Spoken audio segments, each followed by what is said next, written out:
Hey guys, so we just took delivery of the Cyber Beast last week and we wanted to put together a couple of videos just to kind of answer some questions and to help people out, some stuff that we've already figured out. So we're just going to focus on the steering wheel today.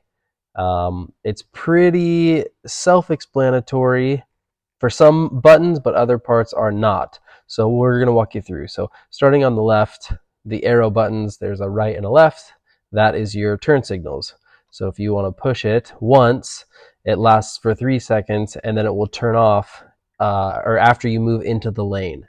So if you want to turn it off, you just push the same button. But the cool thing is if you turn it on and then you change lanes, it will turn off automatically, or once you make a turn, it kicks itself off. So that's cool. But if you want to just have it over for a second and push it off, you just push the same button. The toggle wheels are the same. So this will, depending on what menu option you are in, you can scroll up and down and it will adjust volume or it will help adjust your settings.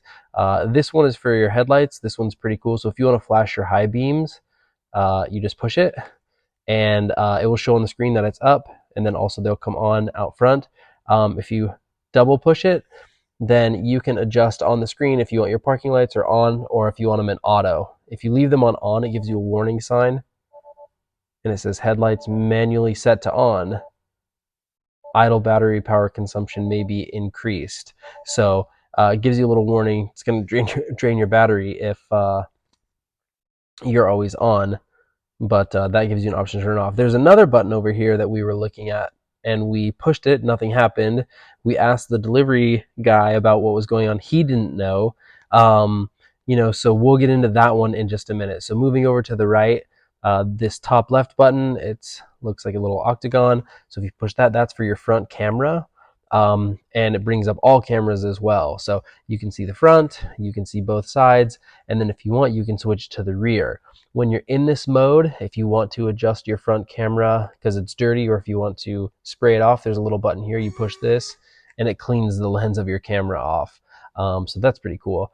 So then getting back into the steering wheel, you can turn on your auto wiper, would be the same. It's the button to the right here. You just push it once and then your big huge wiper pulls up the option. You can have them come on, or you can go to different speeds. It's not going to work now because we're not in drive, but you can toggle through and have that work. And there's a microphone button. So for your typical Tesla driving, if you want to say like navigate home, you just push the button, navigate home, and it will start recording for you, but we'll turn it off.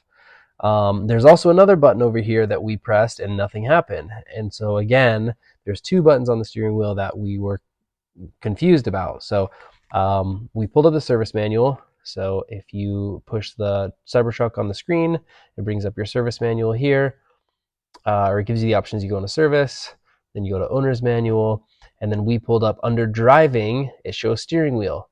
So as you're scrolling through the steering wheel, it shows you each picture and what it's for. So the two buttons that we didn't know, the first one is on the left, and it says it's number 3.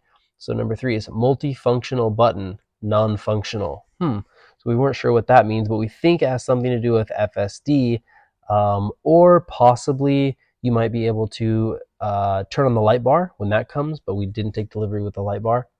And then the second button on the other side is kind of the same story. So it's number 5 labeled here. It says cruise control indicator non-functional. So again, it's probably cruise control or maybe some type of indicator to let you know if you're in cruise control, but we think it's something that has to do with FSD. But other than that, that's the steering wheel. That's how it works. As a normal horn button in the middle, push that. That's kind of cool because I know in the Model S Plaid, it had a button that you had to push and people kind of went crazy about it. So as a normal horn, this is the Squircle, so it's called. But yeah, that's it. Thanks for watching.